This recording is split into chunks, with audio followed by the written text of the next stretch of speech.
Eto na mga kaibigan, nagsalita na si Justice Secretary Boyeng Rimulya sa mabilis na galaw nitong ombudsman doon sa reklamo ni Senador Amy Marcos tungkol sa pagkakaaresto kay dating Pangulong Duterte.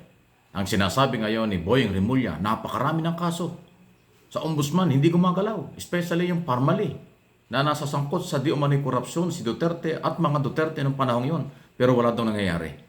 Itong kay Aime, masyado rin mabilis na ginalaw at tinarabaho ng ombudsman. Parang ganon. Pakinggan niyo itong paliwanag ni Boyeng Rimulya. Really a committee report.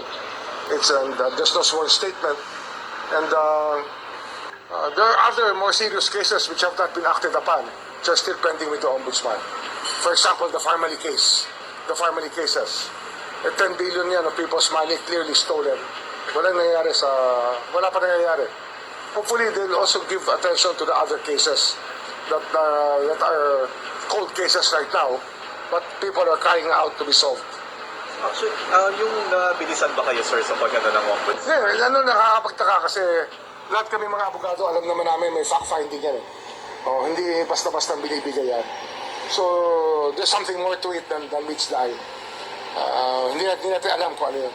Diba? Ayun. Okay, thank you. Ayun, so malinaw po yan. Mga kabunyog, narinig po natin Malinaw, itong mga... malinaw po yung sinasabi.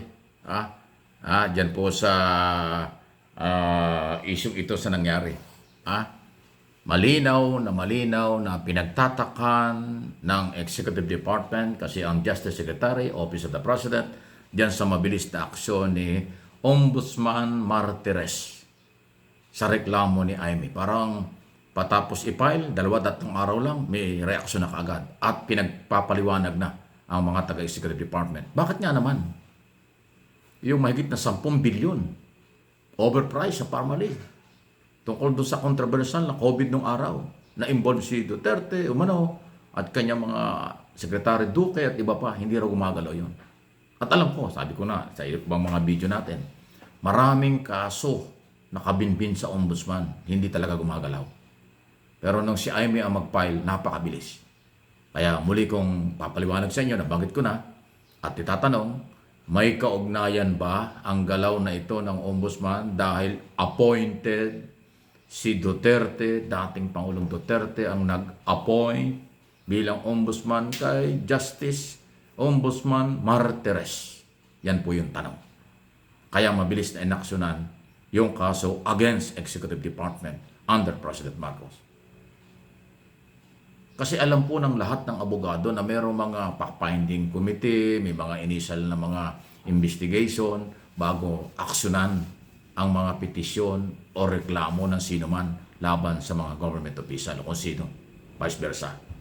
Pero parang hindi nangyari yun. Sa napakabilis na sariling findings, sariling report ni Amy doon sa kanyang investigasyon na may pagkukulang ang Executive Department, pagkakamali sa pag-aresto at pagkakadala kay Duterte sa Netherlands, agad ang ombudsman ay kumilos at pinasasagot ang mga taga-Executive Department. Ang sabi ni Boyeng Rimulya, mag-uusap sila ng mga opisyalis sa Malacanang o sa gobyerno para iisa ang kailang tugon sa kanilang mga pagsagot sa ombudsman kung bakit nila ginawa ang pag-aresto at pag-surrender sa ICC kay Duterte.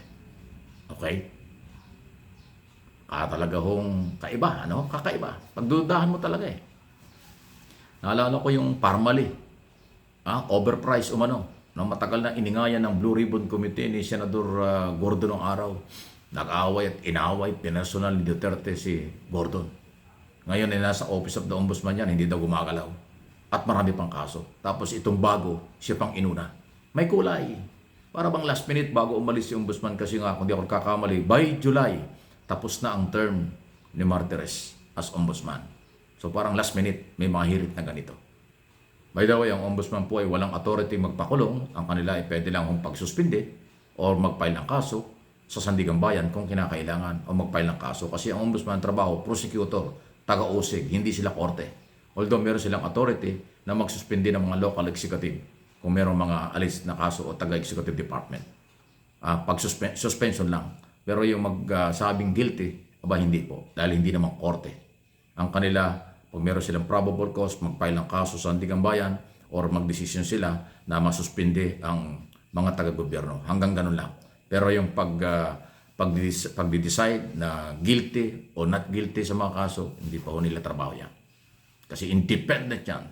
Under 1987 Constitution, impeachable official ang ombudsman, hindi basta-basta natatanggal yan hanggat di natatapos ang kanyang term. Kaya abangan natin, pag natapos ang term niya at kung sino ang papalit.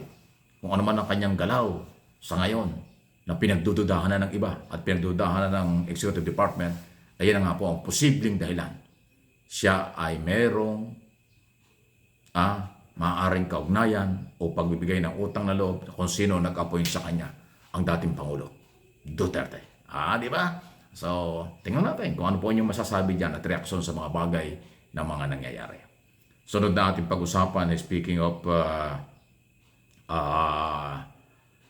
mga kaso, actually hindi lang ho sa ombudsman yan pwede rin sa Department of Justice, pwede rin po sa direct filing yan, mga ganyan Pero ganun pa man, pagka ho ang purpose ay publicity, kasi mag-i-eleksyon.